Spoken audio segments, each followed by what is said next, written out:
So Yanik, so here we are, Underground 5. Yep. Tell me how you got started with this program. Well, the Underground, the whole reason it came into being was I was literally sitting at a bar with one of my friends, and he'd just come from an internet seminar, and he looked at me, and he's like, God, the seminar I just went to just totally sucked. He's like, if there's like 5 minutes of content in there, I don't know where it was. And he's like, you know what I'd really like to see? I'd like to see real people who are making lots of money online and who talk about what they're doing, who don't just sell how to make money on the internet stuff. And I'm like, yeah, that would be a really good idea. And he's like, dude, you know so many people. Why don't you set this up, make it happen? And then literally on the back of my Delta Airlines stub, I started writing down all the people that I knew, and that became the very first Underground. We're at Underground 5 now, and that it's just gotten bigger and bigger. And we try and have a whole lot of fun with it. Every year is a different spy theme attached to it. It's Underground, so it's a spy mission to uncover these rogue agents who are doing millions of dollars. I mean, literally, we're actually on the tail end of my speaker meeting, and we were talking to some of them. They're introducing themselves. One guy did 15 million. Another guy built up a company to 100 million with 2 people. I mean, we got some really interesting people. And then, of course, runs a whole gamut, low 7 figures. And then we're even bringing in like keynote speakers like Tony Hsieh from Zappos, who did $1 billion last year. That's a lot of money, That's I think. That's a lot of shoes, and at least half of those shoes were not purchased by my wife. Then the other half were purchased That's by me. Right. Yeah.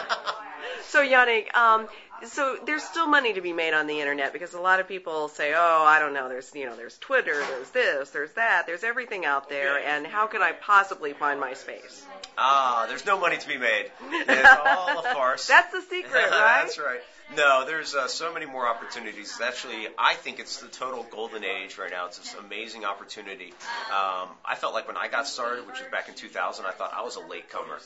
And so many of my friends were like 93, 94, and I thought they had, a great deal because they got a head start. And then people look back at me and they're like, wow, you got started really early. I'm like, not really. But now there's still a lot of opportunity, and the best thing is there's proven roadmaps out there. There's people that are willing to share what they're doing, and you can get started for so little. That's what makes it so exciting. You don't have to quit what you're doing as your full-time job or whatever the case is. You just go out there and try something. Just do it part-time.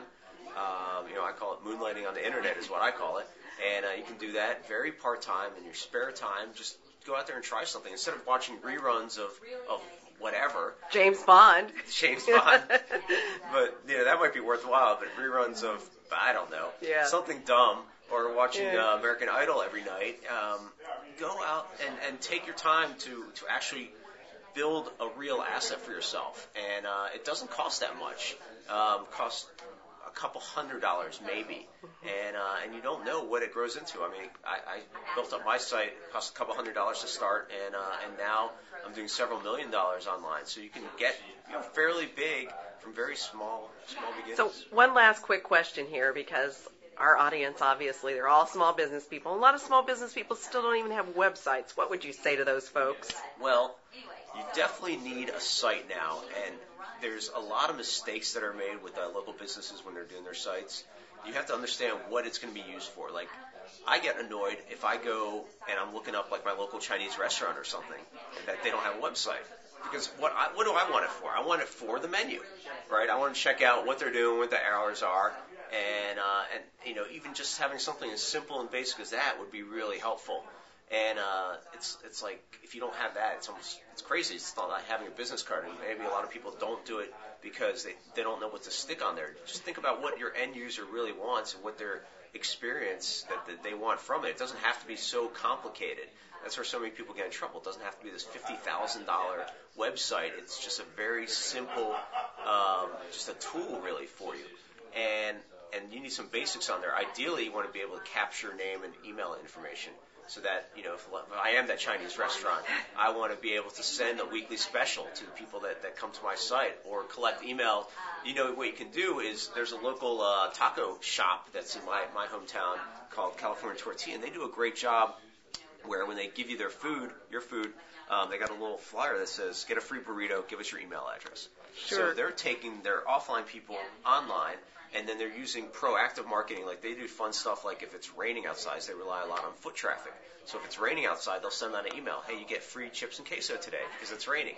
And that's what's so important about it is you become proactive instead of reactive. And that's why so many people are hurting right now in this weird economy is because they're not proactive about their marketing. They're just waiting for people to come to them, and that's what they've been doing before, and it worked before. But now you have to make sure that you're proactive about it. Great. Thanks, Yanik. We'll be covering this the whole week, or the whole weekend, rather. All right. Thanks very much.